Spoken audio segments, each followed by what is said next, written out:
Hey, everybody, and welcome to DBS Films Podcast. My name is Kellen, and with me, as always, my brother Brendan, and together we make movies with DBS Films. Today, we're going to go into detail on the pre-production process. We always like to look at these movies in basically 4 different stages, 5 if you want to count building the community as well. And we're basically going to hop into a 2-part series on each one of them. In this episode, we're going to talk about the pre-production process, specifically why is it good, what your overall mindset when having pre-production is in the first episode. And then in the second episode, we're going to dive into some details that we do when it comes to just getting everything set up and making sure that you're as prepared as possible for the filmmaking process. So, as I said, first thing I kind of want to hop into is the overall mindset when it comes to pre-production. And we've talked about it pretty much in every one of our episodes where we discuss the pre-production process. It is something that is so critical in just being able to invest in pre-production to expand what you're able to film, and more importantly, confirm you actually have the technical skills for some of the things that are really critical in the script. And the pre-production process is by far, in my opinion, one of the most overlooked processes. Specifically because, we'll go into detail about how we really do things like day zeros and testing out the scares. And, more so now we have the experience to do so. But any filmmaker out there, I highly recommend utilize the concept of pre-production. Even if it's super basic, it's going to add so much more time on set. And when you're on set, you do not have any time. So what's your overall thoughts on, that idea when it comes to pre-production? Yeah, I mean, it's definitely, what I'd recommend.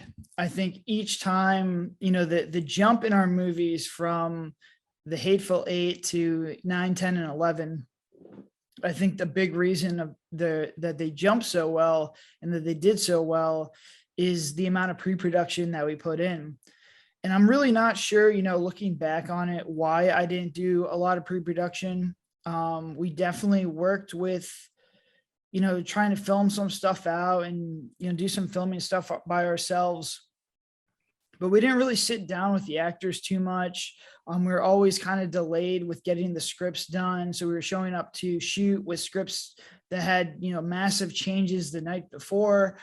We didn't really sit down too much with the actors. So I'm not really sure why that was, but I do think it's a common issue with indie filmmakers. Whether or not you just try and think that you're going to figure it out on set. But I definitely see, our progression, the movies that have gotten better because we put so much time into pre-production now. I'm going from, just basic one-on-one meetings with actors, and, taking them out to dinner before shooting, which is what we used to do, to now 3 or 4 very intensive script reading sessions. I talk about their character, I talk about the dialogue, then we do a giant table read together.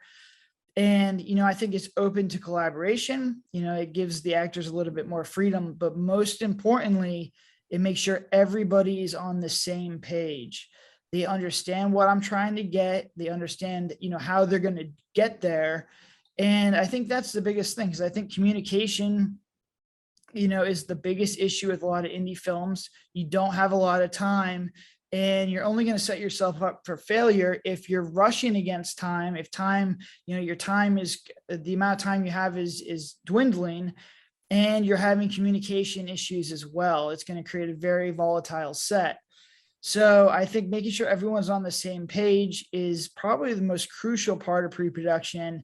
And the more pre-production you can do, honestly, the better film you're going to have. Yeah, in hindsight, I think one of the main reasons why it was something where we did somewhat amount of the pre-production when it came to the earlier Hateful Eight movies. But I think the big step up is, when we really took over the full process idea of filming and working with everything, it opened up the ability for us to be flexible in the sense of, any point in time you can say, hey, let me come over to your place and we'll film the scene out, or we'll do this. I think real quick, before we go into more detail, I want to just kind of highlight, this is a very prime example of why I highly recommend, and I think we really highly recommend, if any filmmaker, you have to do everything nowadays. You have to some degree, write, direct, film, edit, just because it's going to open up so much more possibilities. The fact that me and you can essentially act out, for the most part, a lot of the more intense scenes with cuts, or just get a better understanding or testing out the different equipment.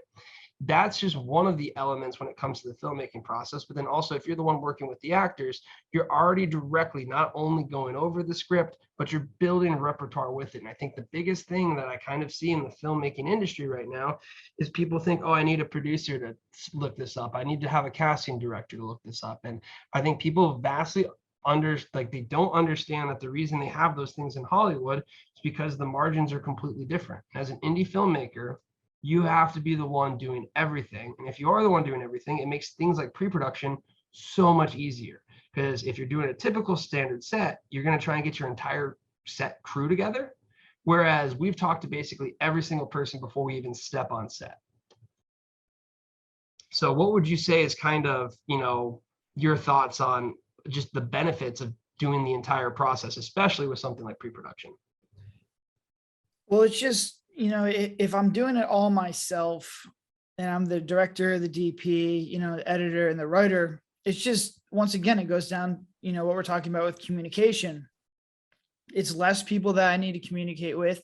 It's less people I need to get on the same page. And I think you're seeing that when we first started out, we had huge crews. We had multiple DPs. We had, I worked with a writer director next to me. It was kind of a cluster. It was kind of a mess. To get everyone on the same page for a shoot with a large crew is just very, very difficult.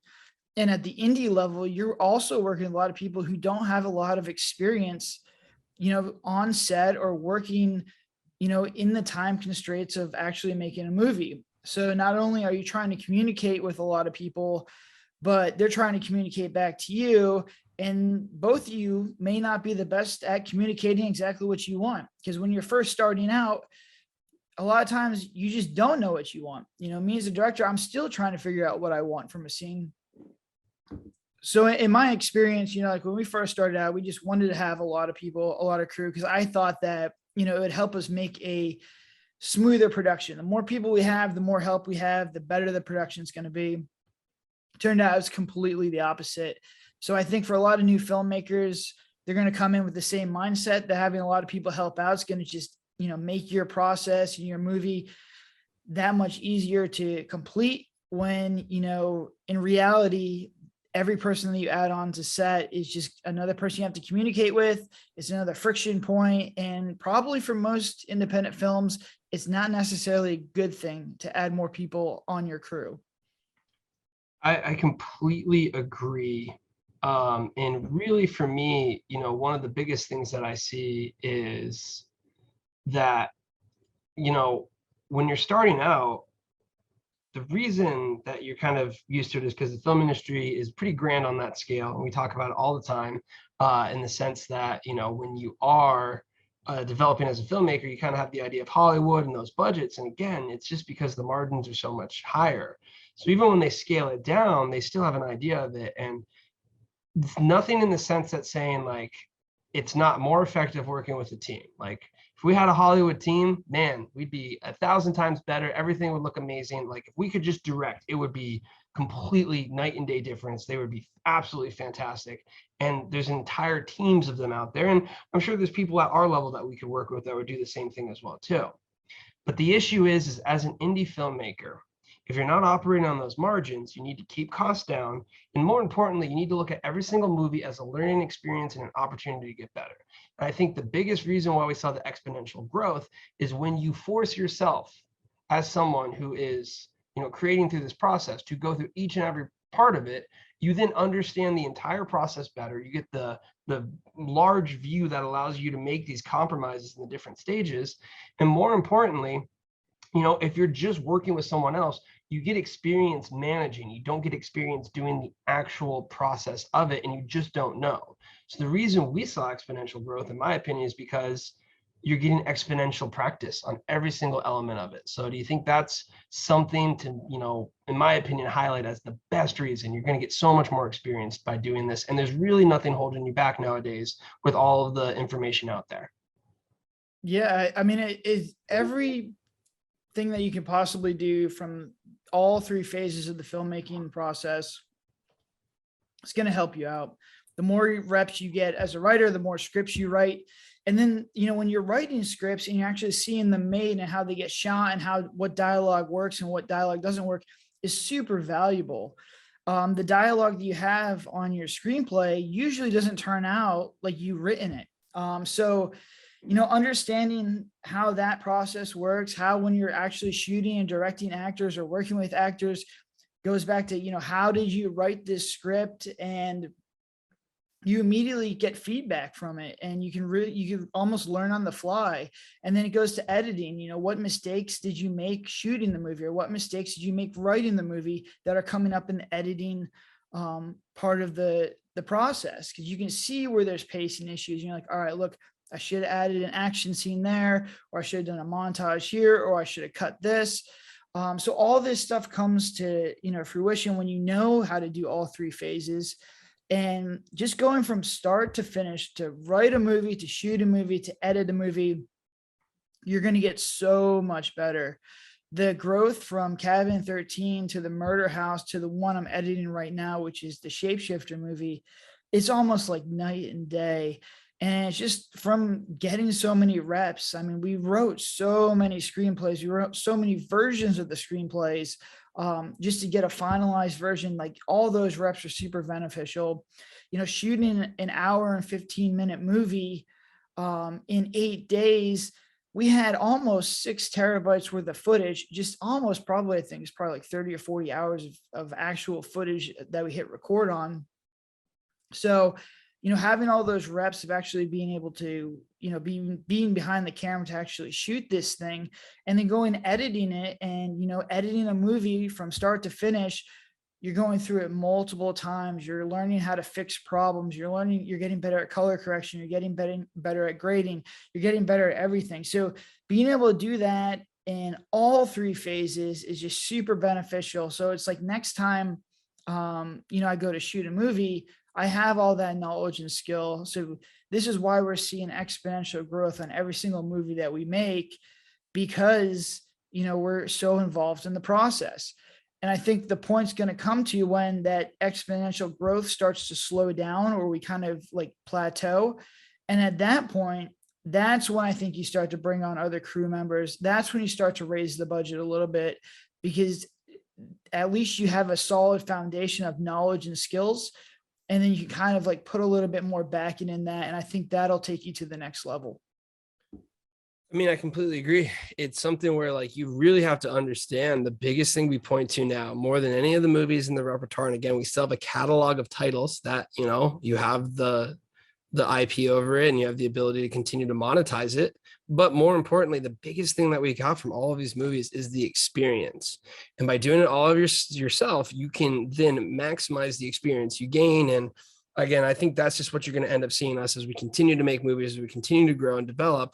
We're just going to continue to have this scaling factor until we hit a certain level. And, like you said, that's when we're looking at expanding. And I think the great part with that is, since we know all the parts of the process, expanding is going to be very easy, because the people we bring on in whatever department it is are the people we can basically directly say, this is how it works. This is how we do it. This is what we're looking for. And with their skills and their expertise, and more importantly, their specialization, they can then carry out what we're looking for. And I think you just really have to look at your films like that. And again, it is something that I think experience is so important. And the way I look at it, I think a good analogy for it, now that you've taken up running as well, is doing a film shoot is going to be something like a marathon. And like, regardless, when it comes to the amount of practice you do, the more practice, the better. So even if you just do a few miles before the marathon, it's going to be better if you don't do anything whatsoever. So I think one of the biggest things you could do that is an absolute mistake would be going on set, even on the level of a short, I would say, especially if it's a short you have money towards, but especially on a feature film, not having a very well thought out pre-production, not testing out the most important scenes, not talking to the actors, not doing all this stuff. It essentially is like showing up to a marathon without having even taken, a single mile under your belt. And regardless if it's an extensive process, regardless if it's a basic process, the more pre-production you do, the better your film shoot's going to be. And a lot of the times film shoots end up in the point where a movie never gets made. So, what are kind of your thoughts on, this is probably one of the best things you can do to ensure your movie gets made? Yeah, I think the more pre-production you do, the higher your odds are to actually finish the movie, because you're going to avoid the pitfalls of when you get to a scene and it doesn't turn out well, or you don't really know how to shoot it, or it's just not flowing properly. A lot of times we kind of avoided that scene or pushed it off to the end of the movie because I really wasn't sure how we were actually going to be able to do it, because we never did it in pre-production.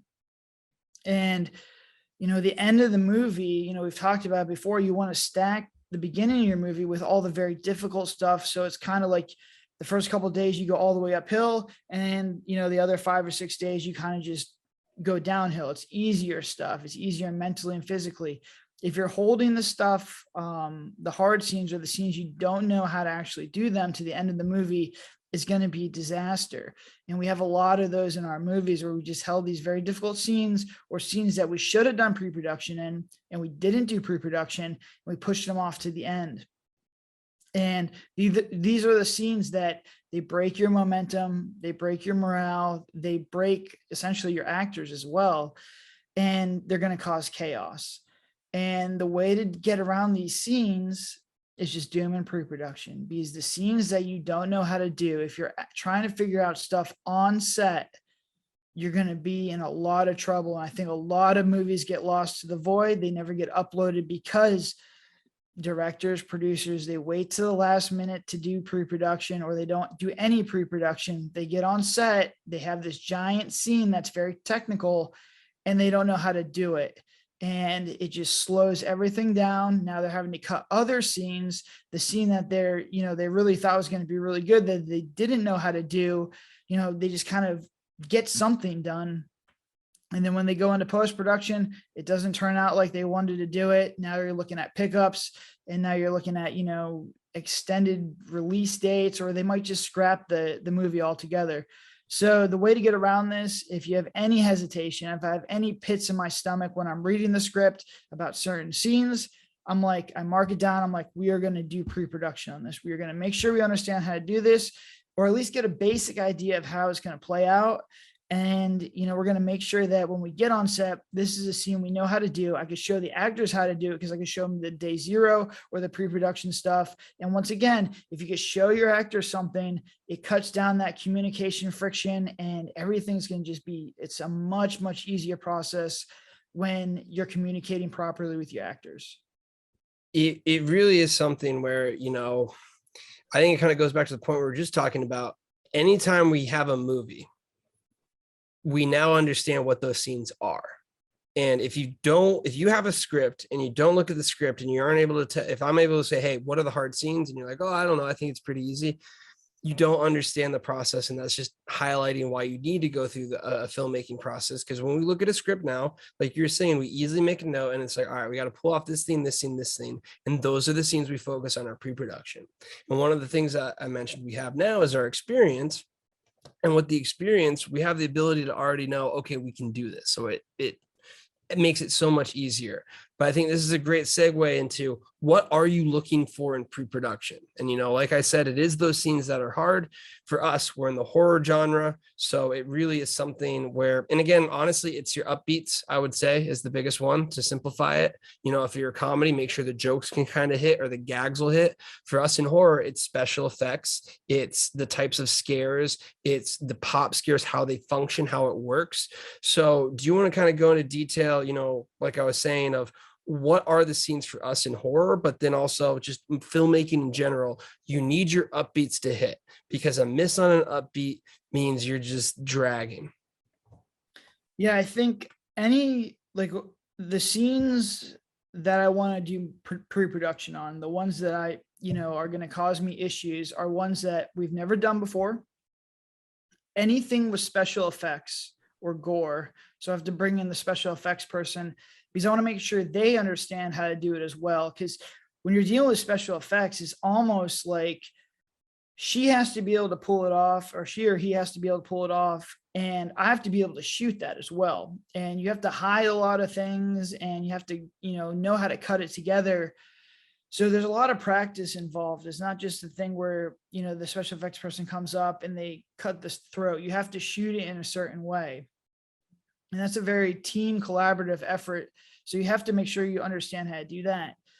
Any kind of pop scares we try and test out beforehand just to make sure they hit, because if you're missing your pop scares, you're going to have a bad time. Essentially, we stack our scripts so there's pop scares every 6 to 8 minutes.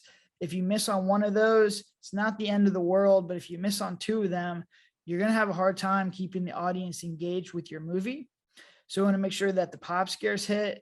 And then if there's any kind of heavy technical shots, as far as like using different equipment or like dollies, or if I'm trying to do like a oneer or something like that, I'll do pre-production on that. And then finally, just the creatures and the masks that we wear. I want to make sure, that they look scary, that they look cool. I want to try and play around with lighting to see, how I should light the masks, because some of them look different with different lighting techniques. But really, when I go through the script, anything that just gives me hesitation, and that hesitation comes from, making 11 movies. But if I'm starting to read this, I'm like, all right, like I have a good idea in my head of how to do it, but I don't know how to shoot this, or I don't know how to edit this.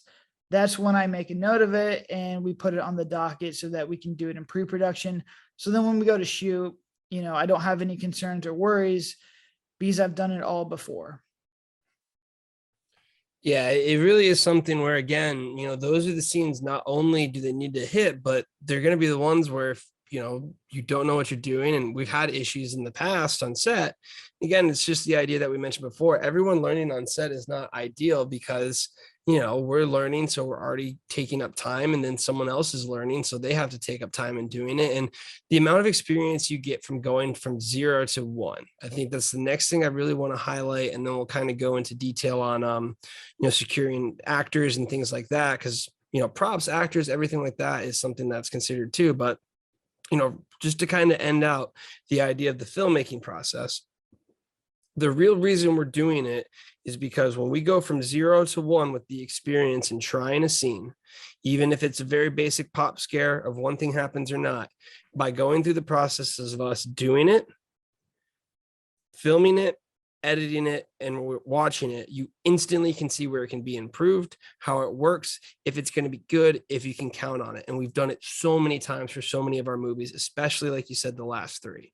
And because of that, because of having that one, even if it's okay, this looks kind of weird, but you know what, all we have to do is shoot it from here, or do this, or add this, or put this special effect here, or okay, we just need to do this, or wow, that came out really good.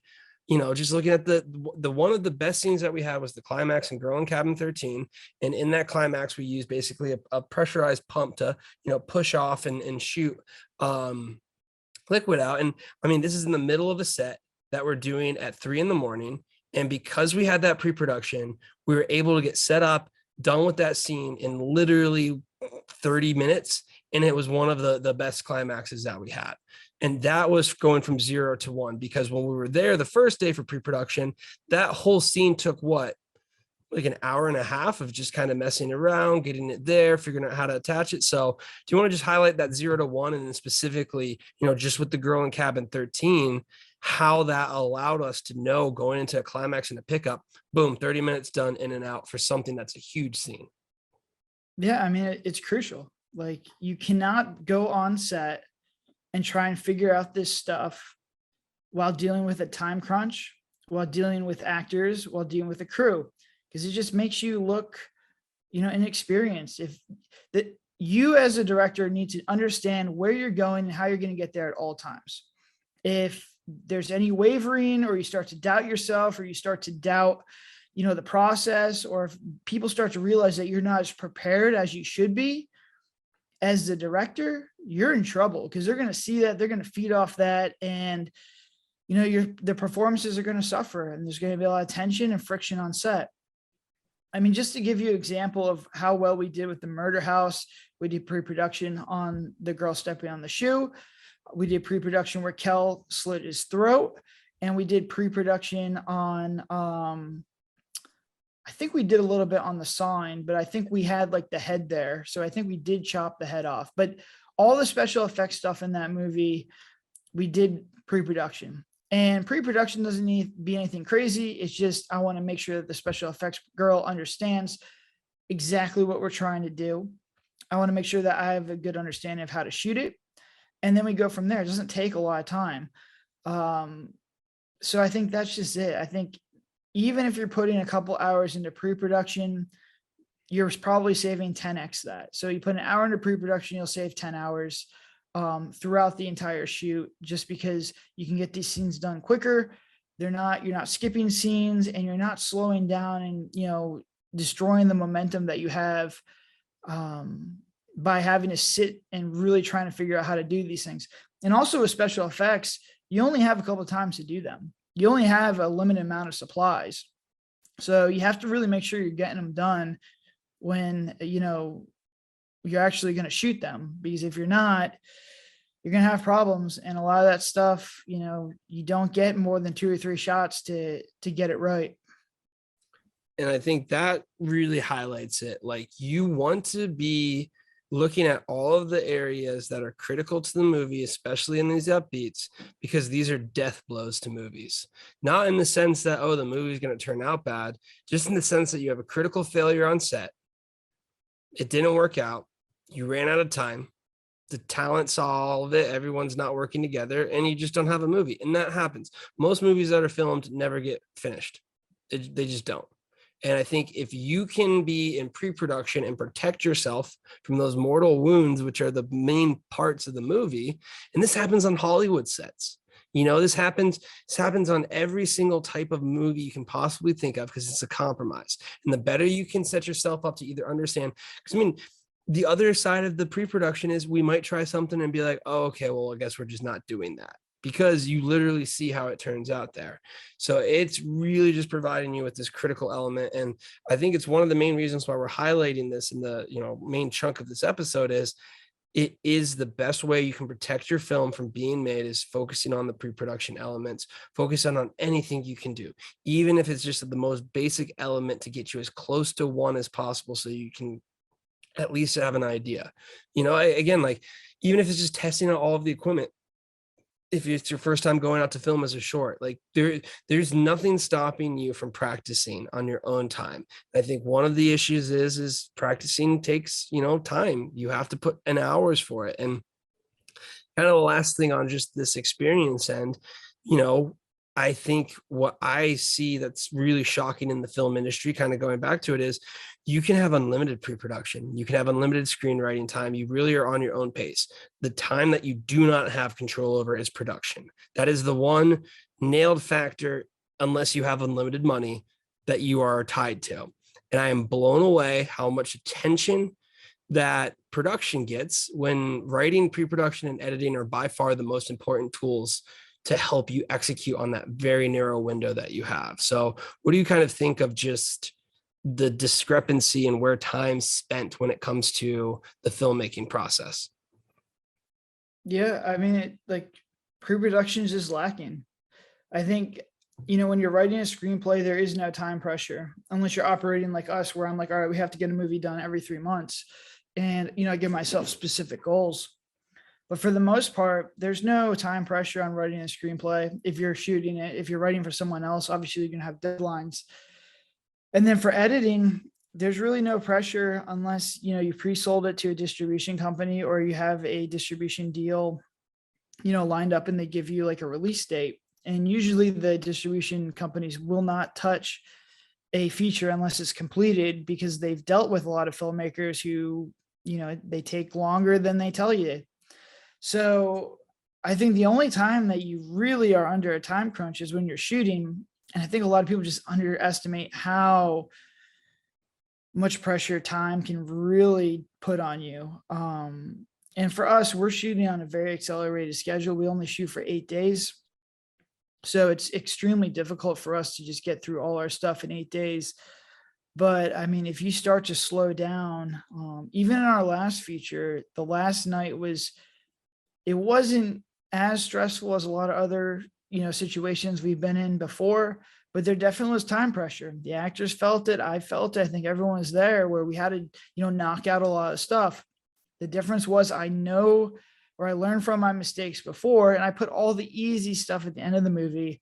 So really, once we got through this one scene that was a little technical because we had to duplicate one of the actors. Once we got past that one, it was all easy dialogue, very easy scenes. And then we ended the shoot with B-roll. You always want to end the shoot with B-roll. It's nice, it's easy. And that's pretty much how we got it done. But once again, it took me 11 movies to realize that. But I'm here telling you now, with the wealth of knowledge that I've acquired, be very careful with time. If you can get an extra day, get the extra day. If you don't have a lot of time, make sure you're investing in pre-production. Yeah. And I mean, honestly, you can even look at it on a completely different scale. Like, I often think now, with our ideas that we have, and with our process, especially going, with the larger shoots in the beginning and really kind of throwing ourselves into the deep end. I think my advice now, I'm curious to get your thoughts, is, I mean, write an idea that you can build out in phases. Can you act it out by yourself or one of your buddies? Can you add another location or a character? Can you just do a scene? Can you improve that scene? There's so many things that you can do. And I feel like a lot of times filmmakers will refuse to look at the things you can do. And again, pre-production is part of that. Filming a rough version of something is it's typically something you never hear of in the indie community. I really try and stay tapped into it. And the idea that, hey, I'm just going to do this by myself with someone, or I'm just going to test out this angle or something like that. I think it helps out when you do, have a duo like me and my brother, where we're able to just commit the time and efforts to it. But there's a lot of low hanging fruit that you can do in the sense of getting your skill up. And I think a lot of people, what they do is they say, oh, well, I'll just wait till production. I need to get to production. I need to do this, when they're missing out on, make your feature a short, make your scene a short, do all of these little tiny things that you can to get closer and closer to the feature. A lot of people almost say, oh, I'm just going to go ahead and, get the money and then go. And that's, I think, one of the main reasons you'll hear in post-production, the disappointment, and then eventually the void. And, again, these are the overall ideas of pre-production for this episode. I really just want to highlight that the biggest thing we stress is you got to get a completed feature. That's really something I think is underestimated. So, with that being said,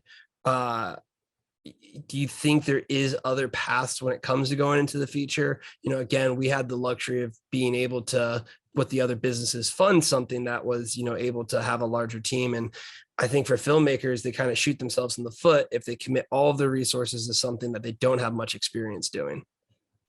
Well, I'll tell you this, like if we ever got, some kind of deal where someone said, Blumhouse, for example, comes to me and says, look, I like The Morgan Estate, I like Devil in the Room, I like Girl in Camera 13, we want to give you $5 million to make that movie. And instead of doing shot lists, what I would do is I would round up a whole bunch of actors that I've worked with, and I'd reshoot that movie with an iPhone, and I'd edit it together. So I would have a perfect movie. So when we actually would go to a high budget shoot, I'd have everything ready to go. And honestly, this would be my mindset, moving forward. The only reason I don't do this is because, it just takes a good amount of time that we just don't have, because I'd rather just continue to make movies. But honestly, if I was starting out again, if I was starting from scratch, this is what I would do. I'd take 2 iPhones and I'd make a complete movie with just my friends. I give them some beer, and over the span of a couple days, a couple Fridays, a couple Saturdays, I'd make the movie, I'd cut it, and I'd put it on a timeline. Is it going to look good? No. Is it going to sound good? No. But what I can see is pacing, which is going to be your biggest issue. I can see how well the movie is paced. I can see where the dialogue flows and where it kind of drops off. And I can kind of get an idea of what I'm trying to do. I think this is the new version of making shot lists. I think there's nothing stopping you from just taking your iPhone and messing around with some friends and getting at least little sequences done. And if you can complete a whole movie, and if you can make a movie look good on an iPhone, then your feature is going to look absolutely incredible. I've never had a problem, or we've never had the issue where we've done a day 0 with friends and family, or we've done some pre-production stuff and the pre-production stuff turned out better than the actual feature. It's never like that. every time you do something, you're going to get better at it. When you have professional actors, it's going to just flow better. There's going to be better acting. And when you have professional equipment, it's going to look better. And I think a lot of directors, they want to do this. They want to just wait for the final moment to try and really get it all together and work. Where honestly, I think you're better off taking 2 cameras, making your entire movie, figuring out what's right with it, what's wrong with it, what you need to change. And then when that's actually perfected, then getting the equipment and making the movie. And I'll tell you from experience, I've watched maybe 5 to 10 really, really, really, really good indie movies. And if you go back and you look at what they were doing, it's either a second version of the movie, or they've shot that movie like over a span of like 3 or 4 months by just having access to actors. It's usually their friends. They shoot it on a Friday, they shoot on a Saturday, then they shoot on a Friday. They're working in small little chunks, because what that lets you do, lets you shoot it, lets you edit it, lets you fix it. And they just do that for 6 months. And then they finally have a feature. Now, obviously that is very difficult to do because you have to have access to locations and actors, but that process, how they do that, is very, very smart. And I think if you can replicate that with your friends and family and get a perfected movie done before you actually even start making the feature, your pacing is going to be much better. Your dialogue is going to be much better. Everything's going to be much better. And honestly, like the best way for this business, how I'd like to run the business when we're very successful and we actually have a ton of movies in the pipeline, I'd have one crew trying to film a movie. And then when they get it completed, we go back, we fix it, and then we go back and we shoot it for real. So we're constantly having one crew's just in pre-production shooting and trying to get the best scenes, the best takes. And when we get that all ironed out, the actual crew comes in, like I'll come in myself and direct it and get it completely done. Because there's just so many variables involved in shooting that just won't come to light until you're really actually shooting stuff, till you're actually working with the actors, until you're actually seeing it on the editing table. I think you have to be very, very experienced to see that kind of stuff. And the only way to do that is to flesh it out in pre-production. And I'm glad you brought that up, and I think it's going to be a great place to kind of wrap up the episode. But because of what we're saying here and because of your mindset there, I think that should just show you how seriously we're taking pre-production. We were willing to commit the assets to film an entire movie just so we can understand what doing that movie on a higher budget would look like. And if you ask that to any movie or indie film or whatnot, because of the mindset they have with their budgets and because of how the cost of just, having an entire team and doing things adds up, they'd be like, oh, that's impossible. Well, because of the way that we've done and the style that we are at now, we now know what budgets we're able to produce very, very high quality features in the sense of what they look like to be the perfect guiding idea for the main high budget feature. I mean, like you said, we now have 11. We literally now have 11 templates for that movie that if we are at that high success level that you're talking about, would be absolutely nothing for us to make in the sense of being able to do them. We also have an amazing community of super fans, which will allow us to tap into in the sense of figuring out who is really kind of showing style and developing. And from there, it's really something that can scale. And I think it goes back to the concept that we have is when you do everything, you can scale like this at such a rapid rate. So, with that being said, is it kind of, again, the benefits of having the low budget? The low budget is going to be something on our side for the rest of our careers where we know how to maximize efficiency and we understand it just because of the avenue we're taking now and why I recommend it for any filmmaker. If you have this mindset, it's going to be, in my opinion, the path that's going to offer the most success. Yeah, I mean, like no matter what, even if we do get larger deals, like we talked about with like Blumhouse or something like that, I'm still going to stick to the run and gun 8 days. I do like it. I think it's kind of cool. It's the closest thing to like a team bonding experience that I think you can have, where you have a whole bunch of passionate people trying to, create something really, really cool in a very small amount of time. But I think just being able to do that and understanding how to do that, and then being able to take that feature that you've worked on in pre-production, show it to the actual actors, is a huge game changer. I think it's just going to make everything so much better. You can uncover plot holes. I have yet to make a movie where I'm like, oh man, I wish I would have done this, or I wish we would have changed this out. Or man, we're so close to getting this right. And a lot of that stuff would have been fleshed out in pre-production. So I think, what Kel said is huge. I'm willing to devote a lot of time, energy, and capital to pre-production because I know how valuable it is. I think out of all the things you can invest in, pre-production is going to give you the best return on your investment. And if you're not looking at pre-production, if you're not working in pre-production, the odds that your movie is going to fail skyrocket dramatically. Yeah, I mean, I think that really does, highlight the main overall mindset with the pre-production element. Is it's something that sets you up for the most success. And I just don't think really a lot of filmmakers come close to the amount of reps that they think they need before they can go ahead and do it. And, I think I want to issue this as almost kind of like not really like a stark warning or anything, but I just think regardless, committing more time to your craft is by far the best way to improve it. And what we see with like filmmakers and creatives, and including, just ourselves as well, we look at us in the beginning of the movies, how much we thought we were able to do, and it's just like with anything, you don't even understand how far off you are until you at least take your first shot. And then from there you can improve and improve. But I mean, if you look at the first Hateful Eight movies, it's just such a clear misunderstanding of the process in the sense of what we could do. It was just what we could do together as a team. And just because, making movies is tough. As we've continued to refine our skills and develop, the thing that I think is the biggest difference is, we finally got to a point where we know what's bad. We know all of the pitfalls. And I just want this as, kind of a final, summing up reminder to everyone out there listening that's part of the filmmaking process. The issues is really avoiding those critical minds that will just completely derail your movie, completely wreck it, completely cause it to not be anything close to what you thought of.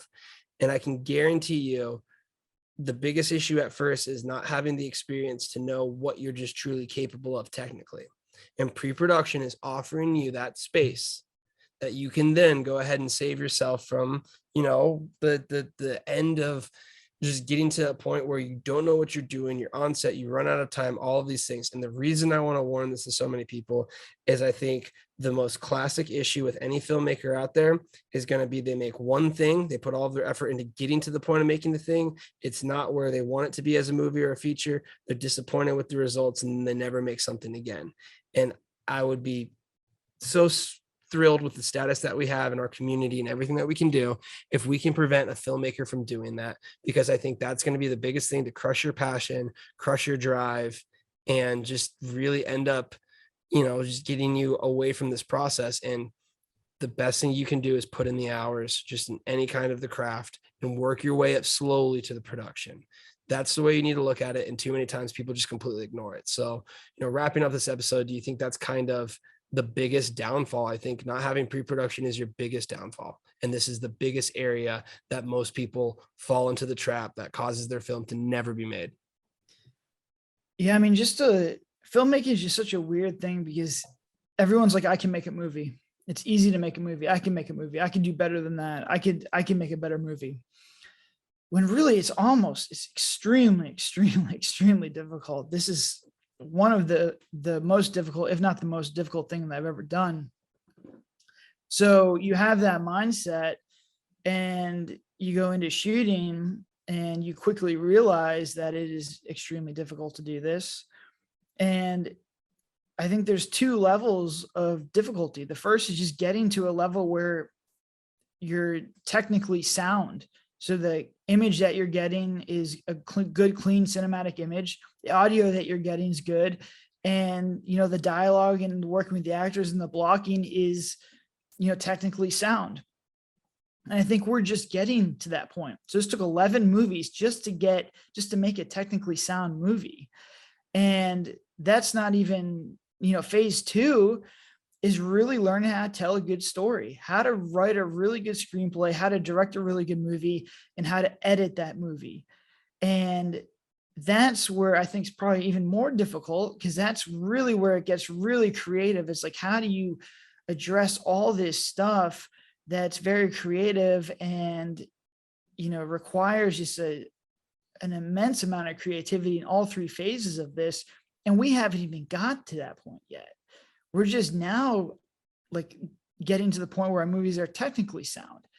So to be an independent filmmaker and think that I'm going to make one movie and it's going to be technically sound and just really, really good creatively wise is just, it's going to be tough, man. That's just, I mean, not saying you can't do it, but the odds are really stacked against you. So I think with each movie you get to, you kind of level up, you kind of get better. But the way to really do that without causing yourself a lot of pain is through the pre-production process. Yeah, it's something that really I think is critically overlooked, as I was saying, and it's just something that can help you out tremendously. So in the next episode, we're going to hop into more detail when it comes to what we actually do when we're looking through the pre-production process. This is really kind of that overall mindset in the sense of why pre-production is important, what you're really looking to do, how you're looking to do it, and how it can impact you as a filmmaker. As always, be sure to take a look at all of our links online. We have an amazing Discord community, which is my big recommendation, because that is where we do all of our detailed casting when it comes to just adding people into our community. Again, we make movies for our fans, with our fans, and being part of the Discord is how you are part of all of the fun that comes with that. Be sure to go ahead and stay tuned to the next episode where we hop into more detail. But until then, have a good one.